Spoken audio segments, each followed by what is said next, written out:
Mas eu tinha 16 para 17 anos, eu vim para o seminário com 17.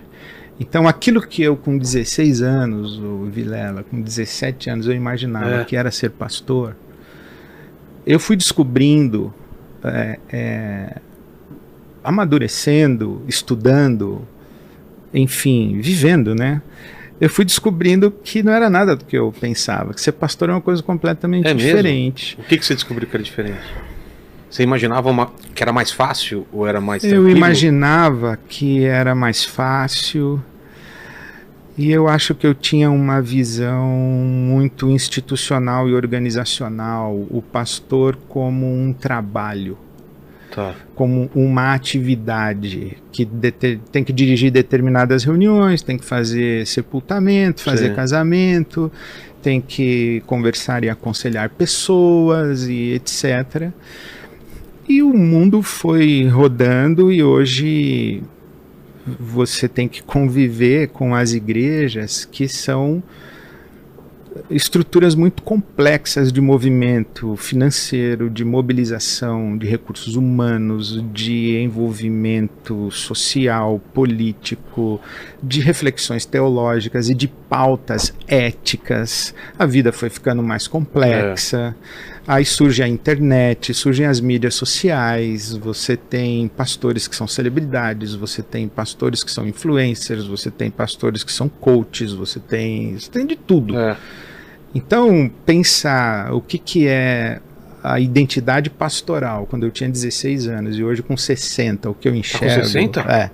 Hoje o que eu enxergo com os meus 60 anos, com 40 anos de ministério pastoral, de prática pastoral, é completamente diferente. E principalmente, Vilela, eu acho que é a compreensão do evangelho, né? Muda, né? Eu era um menino de 16 anos, doutrinado, com uma cartilha batista evangélica, fundamentalista, conservadora, tradicional.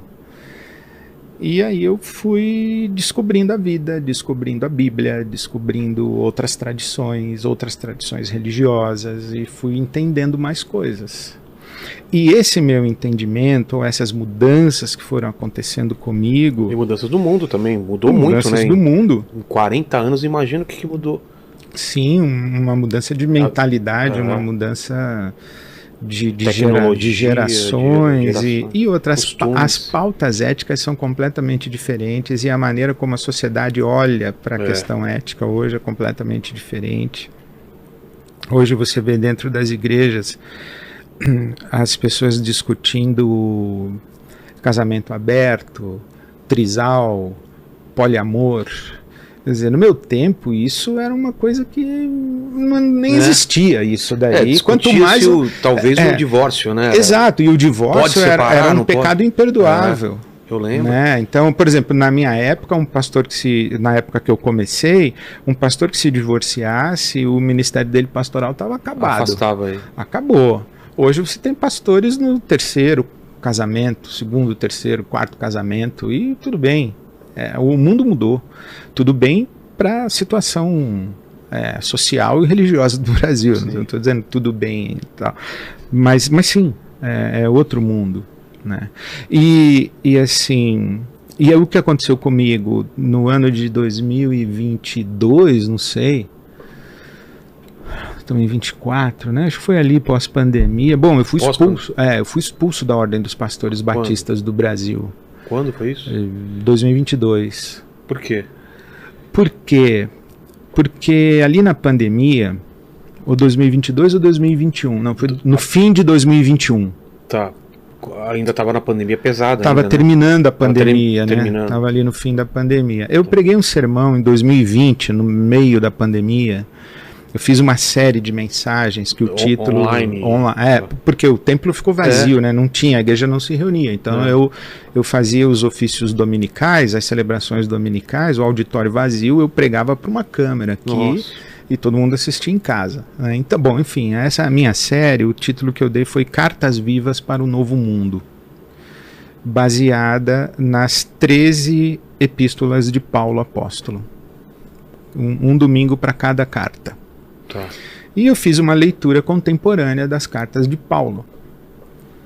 E quando quase que a última mensagem, estava indo tudo bem, mas acho que praticamente a última mensagem, eu preguei na carta de Paulo a Filemon.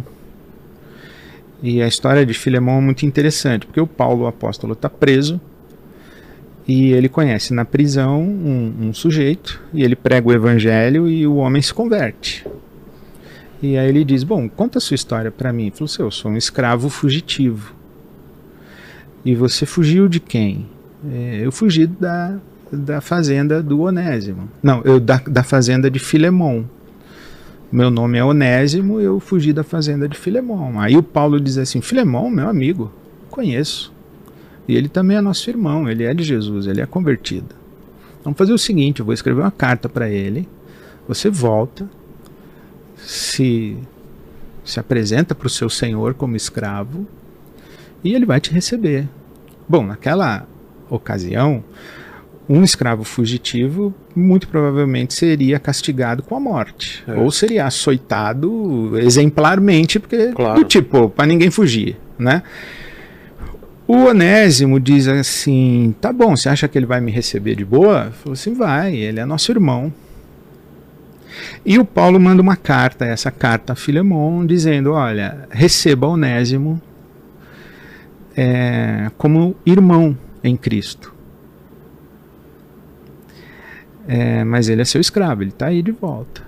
Mas eu faço um apelo para você, que se nós somos amigos mesmo, em nome da nossa amizade, receba-o não como escravo, mas como irmão. Bom, a questão é que se o Filemon dissesse, eu não vou recebê-lo como irmão, eu vou puni-lo, ele estava no direito dele. Aquela sociedade Sim, permitia. A lei permitia. Aí eu disse no meu sermão que aquela recomendação do apóstolo Paulo, ela não serve para hoje. Que se eu recebesse na minha igreja uma pessoa dizendo, olha pastor, eu estava ali numa confecção, no Bom Retiro, e eu fugi, minha família ainda está lá. De quem é a confecção? Do fulano. Eu não vou dizer é meu amigo, é aqui da nossa igreja. Não, eu vou denunciar como um crime. É óbvio. Eu não vou mandar o cara de volta com um bilhete meu, uma carta minha de recomendação. Então eu falei, olha, a Bíblia precisa ser atualizada. E essa foi a minha morte. E aí pegaram quando eu falei, precisamos atualizar a Bíblia. Que é aquilo que a Bíblia disse 2000 anos atrás. É referente a um contexto naquele contexto, naquela sociedade. Perfeito. Tem coisa ali que ficou ali. E que foi importante ali. E hoje não faz o menor sentido. Então a discussão Aquilo foi... tinha uma mensagem para ser entendida, né, naquela época. Né? E tinha um valor ali. Tinha um valor ali. Mas não vale hoje. Então quando caiu na discussão pública de mídia social, o Ed mandou atualizar a Bíblia, o cara quer escrever outra Bíblia, o cara disse que a Bíblia está ultrapassada, ele não sei o quê, e pegou esse carimbo que eu quis atualizar a Bíblia, e você sabe como funciona a mídia social, não é uma discussão consistente e inteligente, é de lacração, é de, o Ed disse que a Bíblia está ultrapassada, o cara nem viu eu falar isso, não ouviu meu sermão, não entendeu e ficou esse carimbo. Você nunca falou que ela está ultrapassada? Jamais. Então... Né? Precisa ser atualizada no sentido de que a sua mensagem precisa ser bem compreendida e tem coisas que foram úteis lá e não são úteis aqui, mas ela tem o seu valor eterno. Claro. Né? A palavra de Deus, assim eu creio. Bom, foi aberta uma discussão, eu fui interpelado pela Comissão de Ética da Convenção da Ordem dos Pastores Batistas do Brasil. Aí você explicou a sua intenção? Eu me expliquei, eu escrevi um texto assim? De umas 30 páginas justificando meu posicionamento teológico, mas não foi suficiente, eles me expulsaram. E eu lamentei muito. Mas de fato... na tua igreja? Não, na minha igreja teve abalo zero. Porque a gente conhece, eles sabe? Eles estão me ouvindo lá todo domingo e tal. Na minha igreja, o abalo maior não foi que eu quis atualizar a Bíblia, né? Ou que eu disse que a Bíblia tinha que ser atualizada. E hoje eu digo fazer uma leitura atualizada da Bíblia. Foi isso que eu quis dizer, na verdade, né? Mas o abalo maior da minha igreja, da minha comunidade, foi a polarização política, não foi essa Virou questão religiosa. Como que foi isso? Aconteceu nessa época mesmo ou depois? Desde 2018, com a eleição de Bolsonaro, né? Um pouco antes, né, do Vem Pra Rua, já começou um pouco 2013 começou essa discussão aí identitária. Isso. Né? E aí você tem, Vilela, eu acho, né, eu falei isso nessa última campanha que o Lula acabou sendo eleito, que nós não estávamos discutindo eleição. Nós não estávamos escolhendo o próximo presidente. Nós estamos no Brasil, hoje ainda, eu acho que de 2013 para cá, muito mais intensamente e acaloradamente, nós estamos discutindo o modelo de sociedade.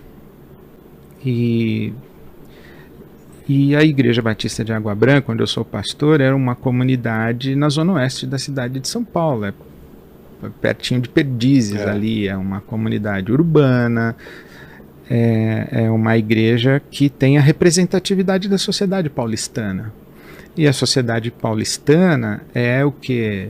60-40, 70-30, conservadora, né? E o que a gente hoje está chamando de direita.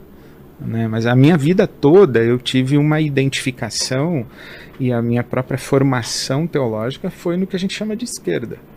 Muito embora eu tenha a leitura crítica da esquerda, e qual é o campo político onde eu me localizo? Na esquerda, chamado progressista.